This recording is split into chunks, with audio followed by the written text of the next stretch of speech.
Good evening everyone. आज का हमारा लेक्चर होगा गवर्नमेंट ऑफ इंडिया एक्ट 1935 के ऊपर। इस लेक्चर से हम गवर्नमेंट ऑफ इंडिया 1935 के अच्छे और बुरे एस्पेक्ट्स और उसके एक इवैल्यूएशन पॉइंट ऑफ व्यू को हम जानने की कोशिश करेंगे और साथ में ही हम इस चीज़ को भी यहाँ पर नोट डाउन कर सकते हैं कि गवर्नमेंट ऑफ इंडिया एक्ट 1935 हमारे पॉलिटिकल सिस्टम में या हमारे कॉन्स्टिट्यूशन में इतना इम्पॉर्टेंट क्यों रहा। हम देखेंगे कि काफ़ी प्रोविजंस जो हैं वो 1935 के एक्ट से हूबहू उठाए गए हैं। So you can keep a note on that. So third round table जब नवंबर 1932 में हुआ, उसमें जैसे हमने बात की थी कि कांग्रेस की पार्टिसिपेशन यहाँ पर भी नहीं थी। तो अब हमने बात की थी कि थर्ड राउंड टेबल कॉन्फ्रेंस ख़त्म होने के बाद जो रिकमेंडेशंस थे उन्हें एक वाइट पेपर पे पब्लिश किया गया था और जिसे फरवरी 1935 में एक ड्राफ्ट बिल के रूप में प्रपोज किया गया था and that bill was nothing but government of India act 1935। इस बिल को पास किया गया था जुलाई और अगस्त के बीच में इन ईयर 1935। बट गुड जो इसमें फेडरल सिस्टम के बारे में बात हुई कि इंडिया जो है एक फेडरेशन के रूप में स्थापित किया जाएगा, बट क्योंकि उसमें दो कंडीशंस ऐसी लगाई गई थी that thing was made conditional और क्योंकि वो कंडीशंस फुलफिल नहीं हुई इसलिए एक्ट कभी भी एक तरीके से इम्प्लीमेंट नहीं हुआ था और 1947 तक सिलसिला ऑलमोस्ट ऐसा ही चलता रहा जैसे उससे पहले चल रहा था। तो बात करते हैं हम कि एक्ट के मेन प्रोविजंस या फीचर्स थे क्या।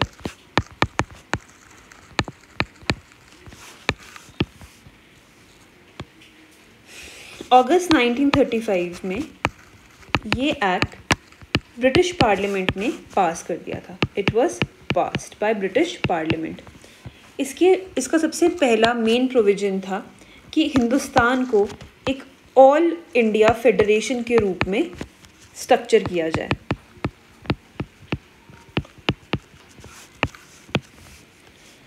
इस फेडरेशन में ब्रिटिश इंडियन प्रोविंसेस,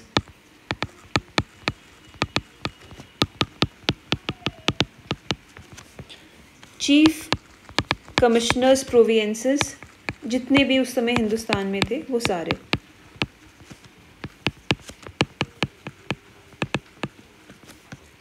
और जो इंडियन प्रिंसली स्टेट्स हैं वो सब शामिल किए जाएंगे। अब अगर आप इनकी और इनकी बात करेंगे तो इनकी एडमिनिस्ट्रेशन सीधा ब्रिटिश गवर्नमेंट के हाथ में तो चलता है, लेकिन जो ये थे यहाँ पर प्रिंसेस और जो राजघराने थे वो इन्वॉल्व थे, इंडियन प्रिंसेस वर देयर।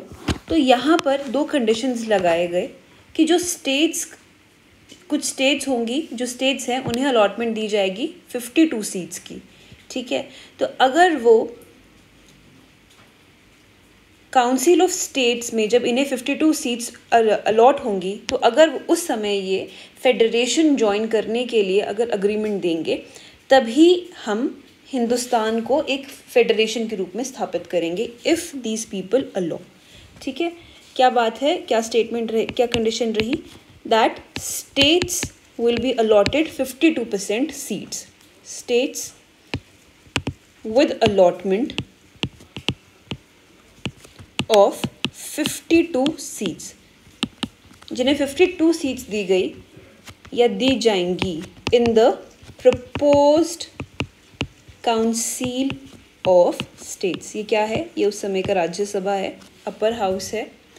इन्हें अग्री करना होगा, should agree to join this federation.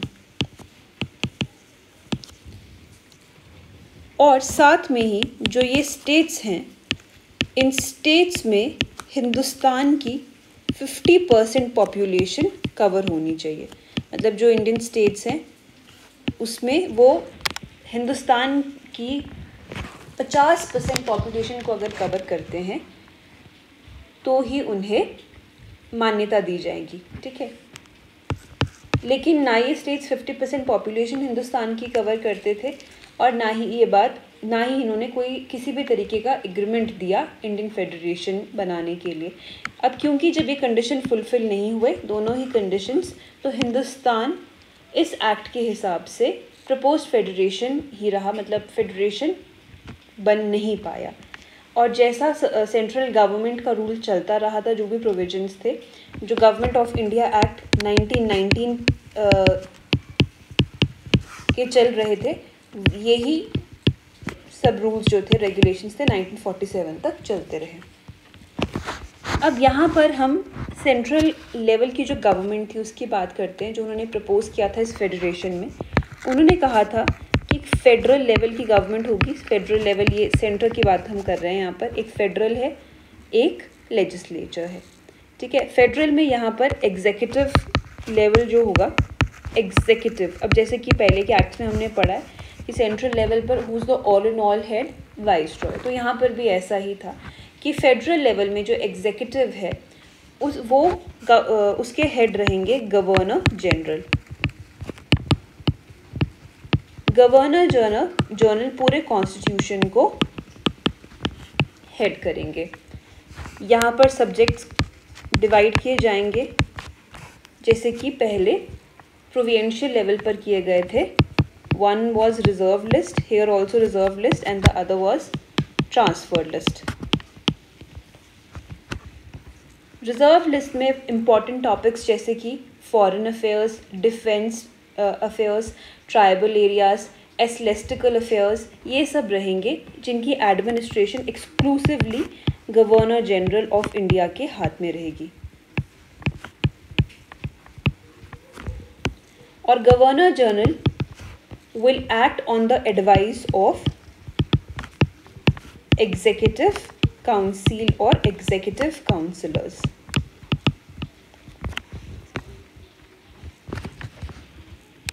और ये एग्जीक्यूटिव काउंसिलर्स सेंट्रल लेजिस्लेचर को रिस्पॉन्सिबल नहीं होंगे, नॉट रिस्पॉन्सिबल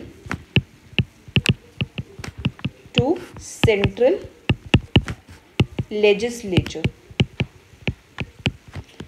अब अगर हम ट्रांसफर्ड लिस्ट की बात करें तो जितने भी बाकी सब्जेक्ट्स बचे थे, डिफेंस, फॉरेन, ट्राइबल, एसलेस्टिकल के अलावा, वो ट्रांसफर्ड लिस्ट में डाल दिए गए थे। जो ट्रांसफर्ड लिस्ट थी वो that was also to be administered by governor general.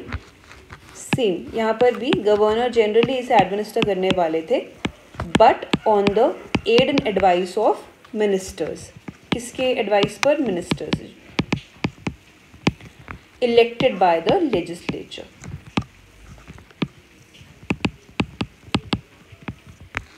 ये मिनिस्टर्स फेडरल लेजिस्लेचर के लिए रिस्पॉन्सिबल थे, एंड अगर इनके खिलाफ नो कॉन्फिडेंस मोशन शुरू किया गया तो ये रिज़ाइन कर सकते हैं, इन्हें रिज़ाइन करना पड़ेगा, ठीक है। इतनी बात हो गई। अब जो गवर्नर जनरल थे उन्हें इंडिविजुअल जजमेंट्स पास करने का या इंडिविजुअली एक्ट करने का जो राइट था वो भी दिया गया था। अगर हिंदुस्तान की सेफ्टी और ट्रांसक्वालिटी की बात आती तो ही had the authority and power to act individually और to pass judgments at his will if it was about India's security and tranquility. अब यहाँ पर अगर हम लेजिस्लेचर की बात करें, सेंट्रल लेजिस्लेचर में बाय कैमरल सिस्टम था, जैसे कि अपर हाउस, जिसमें upper house and lower house रहा। अपर हाउस को कहा गया council of state,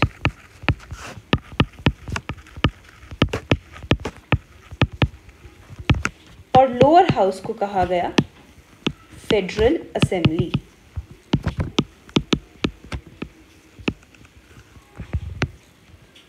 council of states में 260 मेंबर्स रहेंगे। It was to be a 260 member house, जिसके जो मेंबर्स हैं they would be partly elected from British Indian provinces and partly nominated by the princes. कहाँ से आएंगे members? Partly elected from British Indian provinces and partly nominated by Indian princely states या princes, Indian princes. तो ये तकरीबन 40%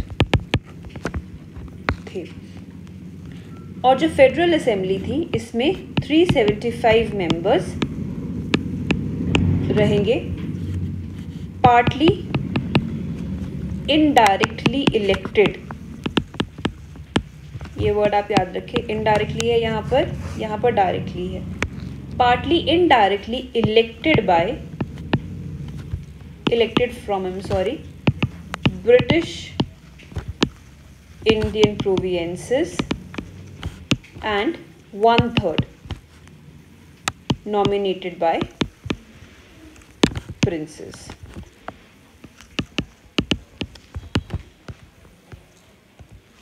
जो council of states के elections थे वो डायरेक्ट होंगे, डायरेक्ट इलेक्शंस, और फेडरल असेंबली के जो इलेक्शंस थे that was to be done indirectly. Council of state एक परमानेंट बॉडी के रूप में स्थापित की जानी थी, परमानेंट बॉडी जिसके 1/3 members with 1/3 members retiring every 3rd year.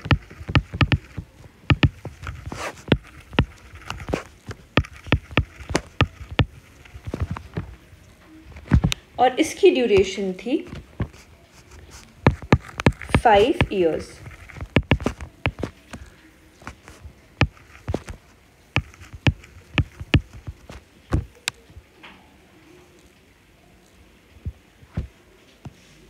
जो लेजिस्लेचर है,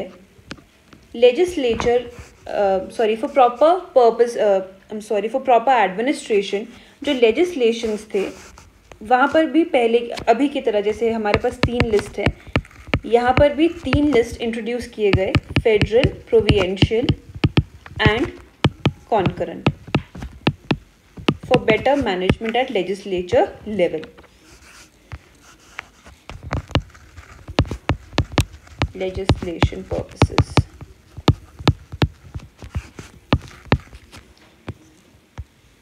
अब जो फेडरल असेंबली के मेंबर्स हैं वो जैसे मैंने पहले बताया कि वो नो कॉन्फिडेंस मोशन वोट करके जो मिनिस्टर्स हैं उनके अगेंस्ट उसे वोट कर सकते थे, और मिनिस्टर्स उन्हें अगर सेटिस्फाई ना कर पाते तो उन्हें रिज़ाइन करना पड़ेगा। लेकिन जो ये काउंसिल ऑफ मिनिस्टर्स थे यहाँ पर इनके केस में ऐसा नो कॉन्फिडेंस मोशन का कोई सिस्टम नहीं था। यहाँ पर इलेक्टोरेट्स भी इंट्रोड्यूस किए गए जो कि कम्यूनल थे, religion based and class based electorates were introduced.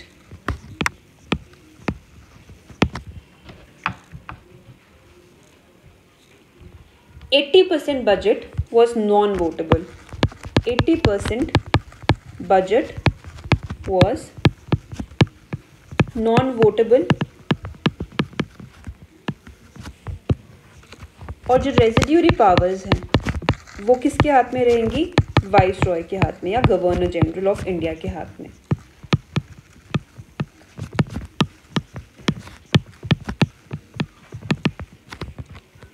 Governor general के पास कुछ एडिशनल पावर्स भी थे, जैसे कि ही कुड रिस्टोर, अगर ग्रांट्स में कोई कट लगाया जाए तो गवर्नर जनरल उन्हें रिस्टोर कर सकता था। He could restore cuts in grants. He could certify bills, जो बिल्स लेजिस्लेचर रिजेक्ट कर चुका है वो उन्हें सर्टिफाई कर सकता है। Certify bills rejected by legislature. अगर आज के टाइम में हम देखें तो अगर हम प्रेसिडेंट की पावर्स को पढ़ें तो उल्टा है। अगर प्रेसिडेंट बिल को विटो कर देते हैं, बिल को रिजेक्ट कर देते हैं, तो सेकेंड टाइम लेजिस्लेचर जो है उसे पास करके देगा and the president necessarily has to accept it और give his assent to that. But उस समय ऐसा नहीं था। And then he had the powers और the authority to issue ordinances and exercise his veto।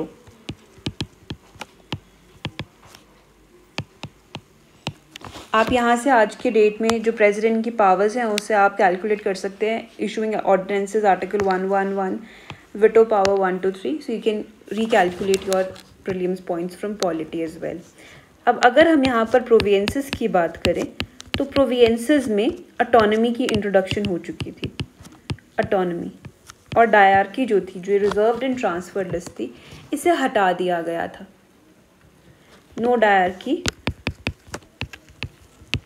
Dyarchy का मतलब है the division of subjects between reserved and transferred for the executive and the legislature to administer. So that was abolished and autonomy was introduced. अब ये provincial autonomy क्या थी? Provincial autonomy अगर हम simple words में बोलें कि हमारा जो गवर्नर थे, अब जो प्रोविंशियल गवर्नर्स हैं वो हिंदुस्तान के वाइस रॉय या जिसे हम गवर्नर जनरल कहते हैं, उन्हें या ब्रिटिश पार्लियामेंट को अब रिस्पॉन्सिबल नहीं रहे थे। उनका सीधा जो वास्ता नाता था वो इंग्लैंड के क्राउन से या महारानी से था। Provinces were given a separate legal identity. They were freed from superintendence. Superintendence का क्या मतलब है? एक तरीके से सबॉर्डिनेशन का। हमने जब शुरू से एक्ट, अगर आप रिकैलकुलेट कर सकते हैं, रिमाइंड कर सकते हैं, तो जहाँ से हम पॉलिटी की शुरुआत करते हैं, article regulating act, not articles, regulating acts जहाँ से शुरू होते हैं 1773 से, वहाँ से हमने पढ़ा है कि 3 मेन प्रोविंसेस थे हमारे पास, बंगाल, मद्रास का और बॉम्बे का। तो कैसे बॉम्बे और मद्रास के गवर्नर्स की जो पावर थी उन्हें कम करके बंगाल के गवर्नर की पावर को बढ़ा दिया गया था और मद्रास और बॉम्बे को उनकी सबॉर्डिनेशन में लेकर आ गए थे। एंड धीरे धीरे विद टाइम, विद आर्टिकल 1833, जो बंगाल के गवर्नर थे उनकी जो पावर थी वो बढ़ा दी गई थी and finally he became the viceroy of India. पर यहाँ पर वापस से जो प्रोविंसेस थे अब वो अलग अलग हो चुके थे। अब उनके पास अपनी इंडिपेंडेंट पावर थी। अब वाइसरॉय के लिए वो आंसरेबल या सबॉर्डिनेशन में काम नहीं करने वाले थे और ना ही secretary of state for India के लिए। He had to derive their legal authority directly from the British crown. Derived their legal authority directly from British Crown। मैं साइड पे छोटा सा लिख देती हूँ, not accountable or in superintendence of Secretary of State for India और viceroy और British parliament. Provinces को फाइनेंशियल पावर्स दे दी गई। Now they could work independently, they had independent financial powers and resources also, powers and resources. They could borrow money also. They had the right to borrow money for security purposes on their own, not for security purposes, on their own security. अब जो provincial level पर जो executive थे उसका head होंगे obviously the governor of province, that respective province, और ये governor crown के नॉमिनी है। He is the nominee of crown and representative, crown's nominee and representative to exercise authority on the king's behalf in a province. ये राजा बना दिया जी कि इनकी जो मालकिन है या मालिक है वो इंग्लैंड के महाराजा या महारानी है और ये प्रोविंस के एक तरीके से हेड हैं and he is going to exercise his authority on behalf of the king of England. Can you believe that? Governor को कुछ स्पेशल पावर्स भी दे दी गई।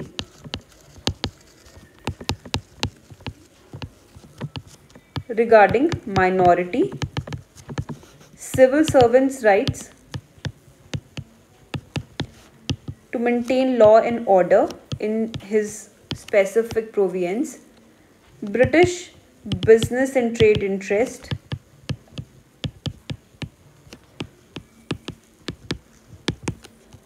partially excluded areas,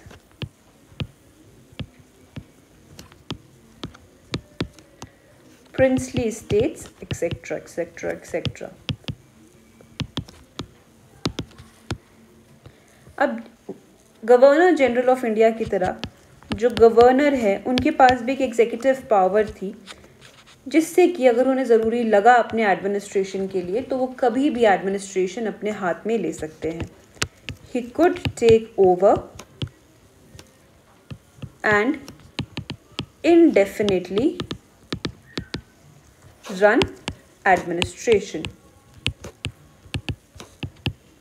मतलब अगर आप सोच समझ रहे हैं इस चीज़ को कि हिंदुस्तान जहाँ एकजुट हो रहा था पॉलिटिकली लोगों के, हमारे नेशनल लीडर्स के एफर्ट्स की वजह से, वहीं पर लोगों को पावर दिला के, रीजनल और प्रोविंशियल लेवल में पावर दिला के देश को किस तरीके से यहाँ पर बांटा जा रहा था.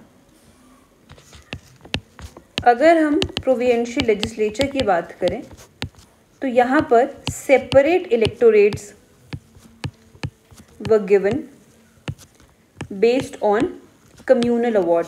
वो जो रामसे मैकडॉनल्ड के द्वारा किए गए कर्म थे 16 अगस्त को, वो यहाँ पर इम्प्लीमेंट किए गए थे.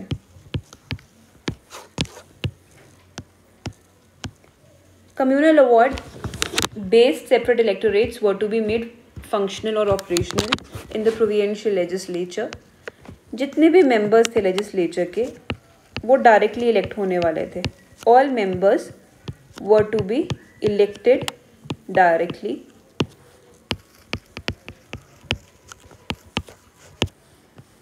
Franchise was extended.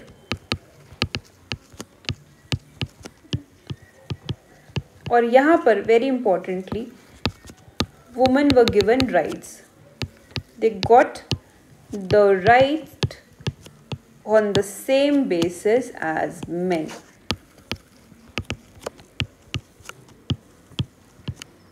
Ministers were to administer all provincial subjects in council of ministers headed by a person or a premier.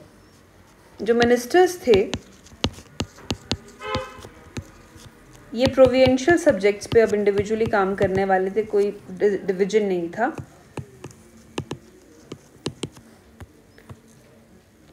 In council of ministers and it was to be headed by someone, a premier और something. जैसे आज की date में we have chief minister.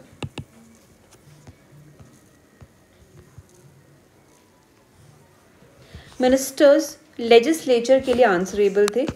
Ministers were made accountable और responsible to legislature. और यहाँ पर भी they can be removed if no confidence motion was voted against them. तो इनके केस में भी था, इनकी भी नौकरी जा सकती थी if they don't satisfy the entire ministry. जो प्रोविंशियल लेजिस्लेचर था वो अब जैसे आज की डेट में स्टेट है, स्टेट कौन सी लिस्ट में काम करता है, पॉलिसीज या एडमिनिस्ट्रेशन करता है स्टेट लिस्ट पे और कॉन्करेंट लिस्ट पे.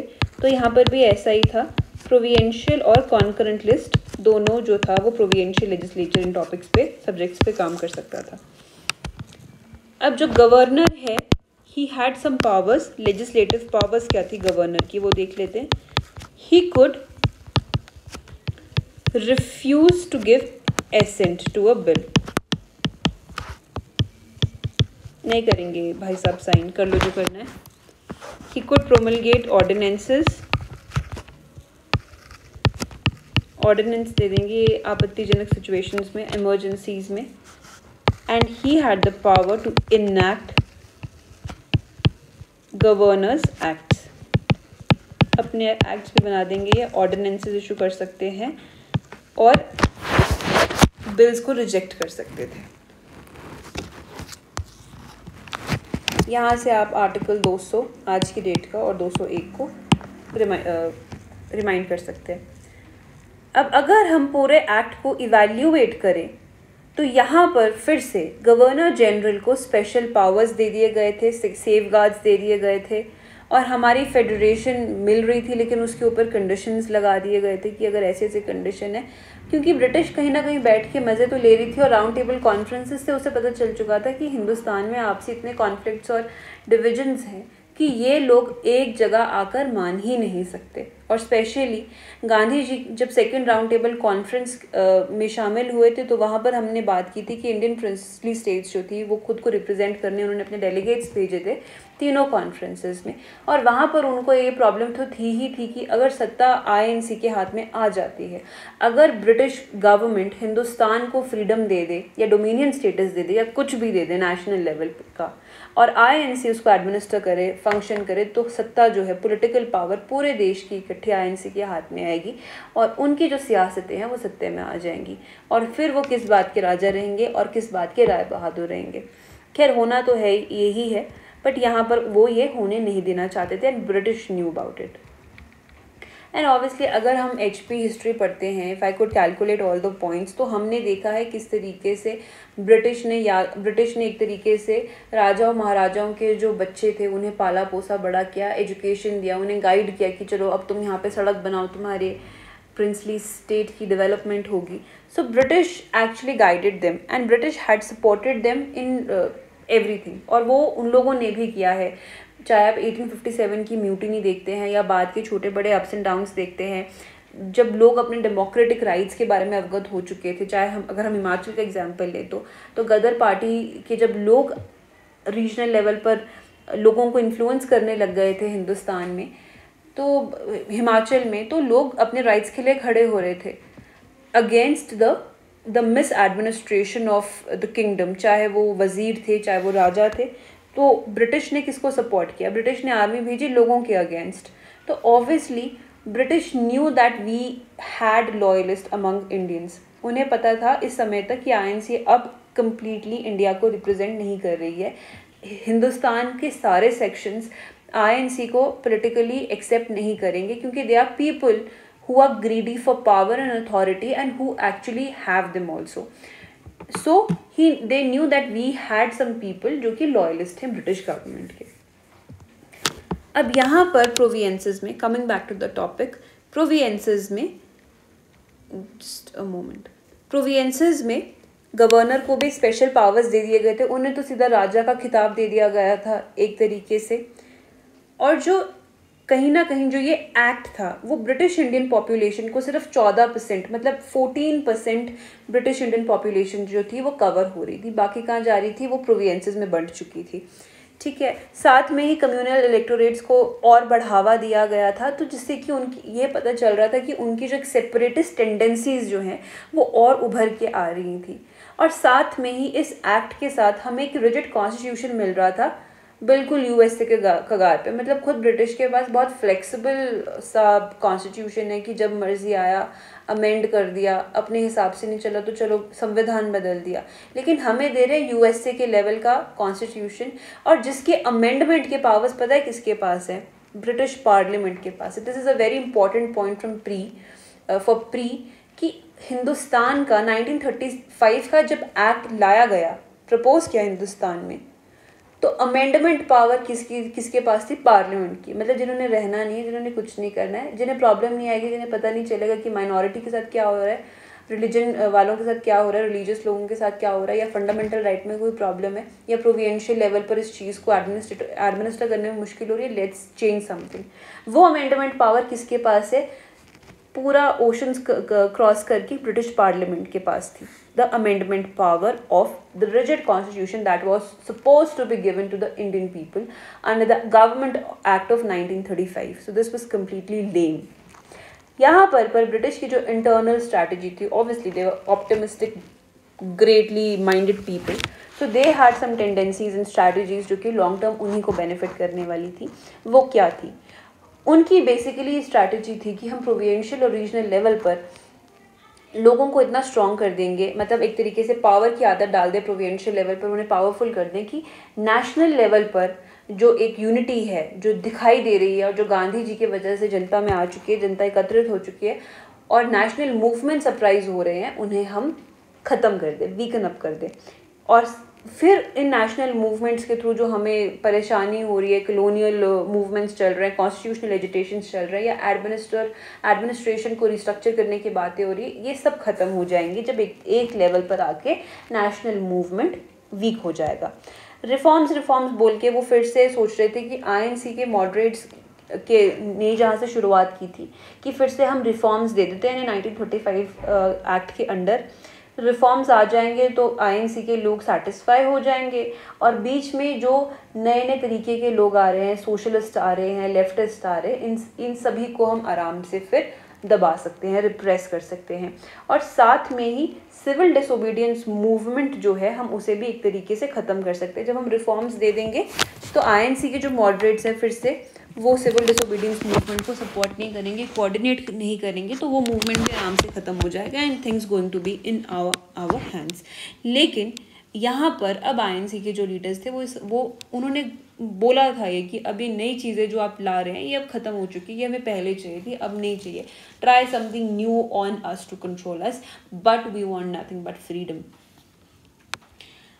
Obviously repression was upon them, was in their minds, and then provincial autonomy दे के वो कहीं ना कहीं प्रोविंशियल लीडर्स को पावर की आदत डाल रहे थे, अथॉरिटी की आदत डाल रहे थे। और जब ऐसा होगा, ऑटोनोमस सेंटर्स क्रिएट हो जाएंगे, तो कांग्रेस जो प्रोविंशियल लेवल पर अच्छा काम कर रही थी, कांग्रेस वर्किंग कमेटीज़ जो काम कर रही थी रूरल अर्बन लेवल पर या फिर क्लास बेस्ड ऑर्गेनाइजेशंस की शुरुआत हो रही थी, उन्हें ऑर्गेनाइज करना, ट्रेड यूनियंस, किसान सभा, ये सब भी इजीली हैंडल हो जाएंगे because governor of the areas are going to handle everything, so they have the power, they have the financial powers। तो आईएनसी के साथ कौन आने वाला था? तो यहाँ पर अब if you write the answer, I think you have all the easy points in your minds, I have made it easy। अब यहाँ पर नेशनलिस्ट का क्या रिस्पॉन्स था? 1935 का जो एक्ट था वो हिंदुस्तान के सभी सेक्शंस ने क्रिटिसाइज किया था और उसे कंडेम किया, और कांग्रेस ने इसे एक्सेप्ट करने से यूनानिमसली रिजेक्ट कर दिया। They literally unanimously rejected this act.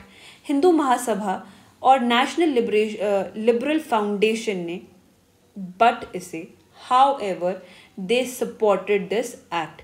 तो अगर क्वेश्चन आता है that who among the following had accepted or favored Government of India Act 1935 provisions, it was Hindu Mahasabha and National Liberal Foundation। इन दोनों ने, इनका अलग फिलॉसफी थी, सो दे सपोर्टेड। ओके, अब यहाँ पर कांग्रेस ने कहा कि हमें यार ये सब कुछ नहीं चाहिए, हमें सिर्फ तुम कुछ भी करोगे, जो तुम ये मीटिंग्स कर रहे हो, कमेटीज़ बना रहे हो, इस कमेटी में ये प्रपोजिशंस मत लाओ, सीधा कॉन्स्टिट्यूंट असेंबली फॉर्म करो और यहाँ से बाहर जाओ, हमें कॉन्स्टिट्यूशन बना के दो and just go out of country. अब यहाँ पर फिर से इलेक्शंस आने वाले थे, ठीक है। इस एक्ट के बाद 1935-38 में इलेक्शंस आएंगे हिंदुस्तान में प्रोविंशियल लेवल के। पहले इलेक्शंस हुए 1934 में सेंट्रल लेवल के, अब है 1937 में प्रोविंशियल लेवल के इलेक्शंस। अब जब इलेक्शंस आते हैं तो फिर से आईएनसी उसी कगार पे पहुंच जाती है, एक इनएक्टिव मोड में चल रही होती है, एंड फिर उसी मोड पे आते हैं कि जहाँ पर आईएनसी के मेंबर्स हैं कुछ, जैसे पहले हुआ था स्वराजिस्ट नॉन स्वराजिस्ट हो चुके थे। Chittaranjan Das and Motilal Nehru went against INC जब उन्होंने इलेक्शंस लिए, लड़ने दिए, फिर दोनों उन्होंने स्वराज पार्टी फॉर्म कर दिया, फिर Swaraj party and all that happened. तो 1930 में फिर वो इट ऑल गॉट डिसॉल्व्ड। तो यहाँ पर फिर से वही सिचुएशन आ गई कि इलेक्शंस लड़े तो या ना लड़े। तो यहाँ पर फिर से ग्रुपिज्म जो था वो कहीं ना कहीं शुरू होने लग गया था। एक ग्रुप चाहता था कि इलेक्शन लड़ा जाए, दूसरा बोलता था नहीं लड़े, तीसरे बोलते थे लड़के भी क्या कर लेंगे। लेकिन सवाल यहाँ पर ये नहीं था कि इलेक्शंस लड़ना चाहिए या नहीं लड़ना चाहिए। सवाल ये है कि जब हमने अपने देश में सिर्फ और सिर्फ आज़ादी हमें चाहिए और हमने 1930 ऑनवर्ड्स हमारा गोल ही सिर्फ आज़ादी के लिए लड़ना है, पूर्ण स्वराज हासिल करना है, तो हम इलेक्शंस जीत भी जाएं तो क्या हमें सरकार बनानी चाहिए या नहीं बनानी चाहिए। अगर हम सरकार बनाते हैं तो हमारे जो मकसद है, हमारी जो लड़ाई है, वो कॉम्प्रोमाइज़ हो जाएगी और ऐसा आगे जाके कुछ हद तक कुछ लोगों से होगा भी। ओके अब ये जो मैंने आपको बताया था ये सेकंड डिबेट है। पहली डिबेट कब हुई थी? 1933, 34, 35 उस फेज़ में हुई थी कि क्या किया जाए फर्दर। जब मैंने बताया था कि नेहरू जी ने बोला कि हमें STS की जगह SVS स्ट्रगल विक्ट्री स्ट्रगल की स्ट्रैटेजी को अपनाना चाहिए।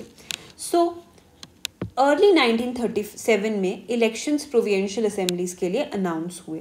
अब फिर से फ्यूचर स्ट्रैटेजी के बारे में बात होने लगी। Congress agreed that 1935 act was to be opposed, ठीक है, from every root and branch, but it was not clear how it was to be done in a period when mass movement was not yet possible, क्योंकि civil disobedience movement का 1934-35 में इतने अच्छे level पे repression हुआ था round table conference के बाद, जब लीडर्स को, गांधी जी को 1933 में जेल में डाल दिया और लोगों पर काफ़ी जुल्म हुए, सिविल डिसोबीडियंस मूवमेंट फिर से रिज्यूम करने की कोशिश की जैसे मैंने पहले बताया था, बट हो नहीं पाया। एंड ऑफिशियली 1934 में गांधी जी ने ऑफिशियली सिविल डिसोबीडियंस मूवमेंट को विड्रॉ कर दिया था। अब यहाँ पर गवर्नमेंट INC चाहती तो थी कि 1935 एक्ट को अपोज करती, लेकिन इस समय जनता इतनी बिखरी हुई है कि नेशनल मूवमेंट को फिर से अपराइज करना या ऑर्गेनाइज करना इस पीरियड में मुश्किल था। तो उन्होंने there was a full agreement that Congress should fight these elections on the basis of detailed political and economic program, thus deepening the imperialist consciousness of the people। उन्होंने कहा कि जनता में फिर से अपना विश्वास दिलाने के लिए हमें जो है इलेक्शंस को लड़ना होगा। अब यहाँ पर जो डिबेट शुरू हुई वो INC के लीडर्स और जो टॉप के मतलब लोग थे उनके बीच में होने लगी। इसमें जवाहरलाल नेहरू की अपनी ओपिनियन थी, सुभाष चंद्र बोस की अपनी ओपिनियन थी और कांग्रेस के सोशलिस्ट और कम्युनिस्ट की अपनी अपनी ओपिनियंस थी। इन सब लोगों ने पहले तो ऑफिस एक्सेप्टेंस से, सरकार बनाने से, अगर इलेक्शन जीतते हैं तो सरकार बनाने से या ऑफिसेस को एक्सेप्ट करने से, काम करने से मना किया। इन्होंने कहा कि अगर हमें इस एक्ट को रिजेक्ट करना है तो हमें इस रिस्पॉन्सिबिलिटी को नहीं लेना होगा, और अगर हम इस रिस्पॉन्सिबिलिटी को ले लेंगे तो हम फिर से उसी सिचुएशन में पहुंच जाएंगे जहां से मॉडरेट्स ने शुरू किया था बेनोवलेंट डिस्पोटिज्म का टाइम, कि पावर दे दी गई, कि एक ऑफिस दे दिया गया, इलेक्शंस जीत लिए, ऑफिसेस ज्वाइन कर लिया, पोस्ट हैंडल करना शुरू कर दिया, लेकिन सरकार ने उनके हाथों में कोई भी पावर नहीं दी थी। और अगर ऐसा फिर से होता है, हम ऑफिस एक्सेप्ट कर लेंगे, हमें पावर नहीं देंगे, तो कहीं ना कहीं हम फिर से हताश हो जाएंगे, डिस्करेज होंगे, और रेवोल्यूशनरी कैरेक्टर जो था इस मूवमेंट का वो हम नहीं कर पाएंगे, उसे हम साइड ट्रैक करके फिर से बेसिक इश्यूज़ में उलझ जाएंगे। और अब हमारी जो स्वराज का जो मुद्दा है, पूर्ण स्वराज का, देश को आज़ादी दिलाने का, इकोनॉमिक एंड सोशल जस्टिस का और पॉवर्टी इरेडिकेशन का, उससे हम पीछे हट जाएंगे। लेकिन वहीं जो लेफ्टिस्ट थे उन्होंने काउंसिल्स में ऑफिस एक्सेप्टेंस एंट्री के लिए अप्रूवल दिया। उन्होंने कहा कि हम फिर से स्वराज्य वाली पॉलिसी अपनाएंगे और हम डेडलॉक्स क्रिएट करके इस एक्ट की, जो गवर्नमेंट ऑफ इंडिया एक्ट 1935 है, इस एक्ट को की वर्किंग में दखलंदाजी करेंगे और इस एक्ट के हिसाब से सरकार को एडमिनिस्ट्रेशन नहीं करने देंगे। Old Swarajist strategy it was. और यहाँ पर साथ में उन्होंने ये भी कहा, लेफ्टिस्ट ने, कि हम फिर से क्लास बेस्ड ऑर्गेनाइजेशंस फॉर्म करवाने की कोशिश करेंगे। क्लास बेस्ड ऑर्गेनाइजेशंस क्या थी? किसानों की सभा, ट्रेड यूनियंस, कैपिटलिस्ट ऑर्गेनाइजेशंस, ऐसे करके उन्हें फिर से INC के साथ एसोसिएट करेंगे और लोगों में फिर से मास मूवमेंट की जो अपील थी उसे हम करवाना शुरू करेंगे। तो ये था एक पक्ष। लेकिन गांधी जी को ये सब समझ में आ रहा था कि ये सारी जो चीज़ें हैं वो सब शॉर्ट टर्म है, मास मूवमेंट इस समय उन्हें पॉसिबल लग ही नहीं रहा था। गांधी जी ने कहा कि कांग्रेस वर्किंग कमेटीज़ की जो बात है, he oppose the acceptance of offices, ठीक है। लेकिन बाद में 1936 की शुरुआत तक आते आते उन्होंने कहा कि चलो ठीक है, कांग्रेस मिनिस्ट्रीज़ को फॉर्म कर ले, फिर हम देखते हैं कि लाइक इफ़ पॉसिबल हो सकता है तो चलो कर लेते हैं ऑफिस को एक्सेप्ट। पहले initially he was opposing it. उन्होंने यहाँ पर सेशंस हुए आईएनसी के, एक हुआ लखनऊ सेशन 1936 में और एक हुआ फैजपुर सेशन 1937 में। ये दो सेशंस हुए जहां पर इन्हीं मुद्दों पर डिबेट्स हो रहे थे। The Congress decided to fight elections and postpone the decision on office acceptance to post election phase. उन्होंने कहा कि पहले इलेक्शंस लड़ लेते हैं, अगर जीत लिया तो उस समय सोचेंगे कि ऑफिस को एक्सेप्ट करना है, काउंसिल्स में एंट्री करनी है या नहीं करनी है। अब यहाँ पर आईएनसी का कांग्रेस ने एक रेजोल्यूशन फॉर्म किया, रेजोल्यूशन पास किया जिसका नाम था not to submit to this constitution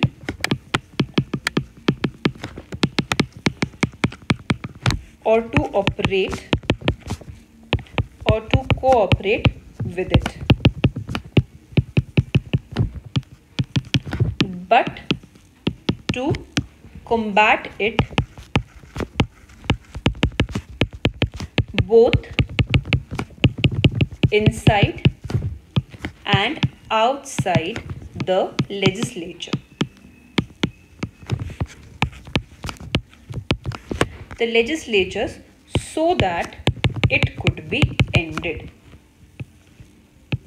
It can be ended. It can be ended.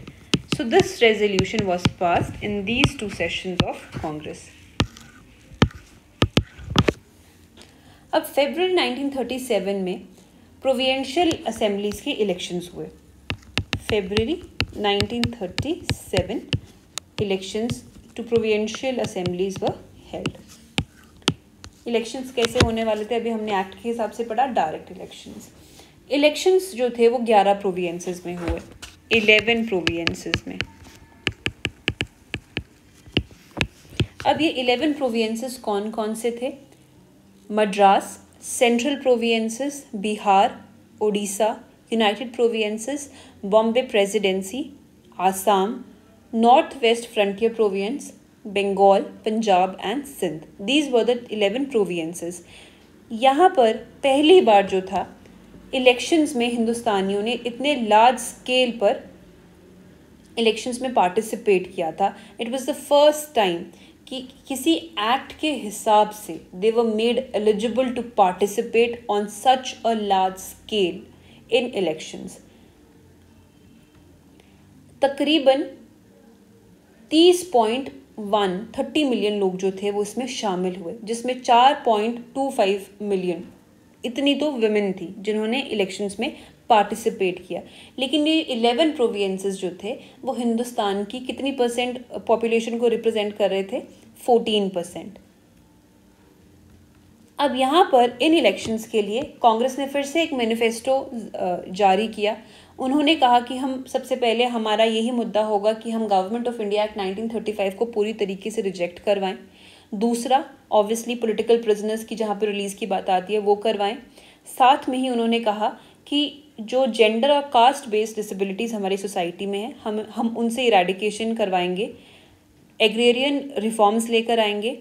Rent and revenue की जो अमाउंट है उसमें रिडक्शन करेंगे। रूरल डेट्स को कम करने की कोशिश करेंगे। चीप क्रेडिट प्रोवाइड करने की कोशिश करेंगे। और ट्रेड यूनियंस और स्ट्राइक करने के जो राइट्स हैं वो हम लोगों को दिलवाने की कोशिश करेंगे। पर गांधी जी ने इन मैनिफेस्टो को जब आईएनसी ने जारी किया तो गांधी जी ने किसी भी लेवल पर अपनी पार्टिसिपेशन नहीं दिखाई, ना ही उन्होंने किसी मीटिंग को अटेंड किया। अब फाइनली जब रिजल्ट आया तो कांग्रेस 1160 सीटों में 1161 सीट्स में से 716 सीट्स जो थी it was one by INC. ठीक है, आईएनसी ने ऑलमोस्ट सारे प्रोविंसेस में मेजॉरिटी पोजीशन हासिल कर ली थी, except for Bengal, Assam, Punjab, Sindh and north west frontier provinces. और बंगाल, आसाम और नॉर्थ वेस्ट फ्रंटियर प्रोविंस में ये लार्जेस्ट पार्टी के रूप में स्थापित हुई थी। अब यहाँ पर फिर से जो नेहरू जी थे उन्होंने कहा कि let's go back to our strategy of STS, struggle, truce and struggle again. This strategy should be reconciled. ठीक है, अब यहाँ पर इतना मैंने आपको इस लेक्चर में बताया है। I am going to tell about the further plans and executions under the Congress ministries in the next lecture.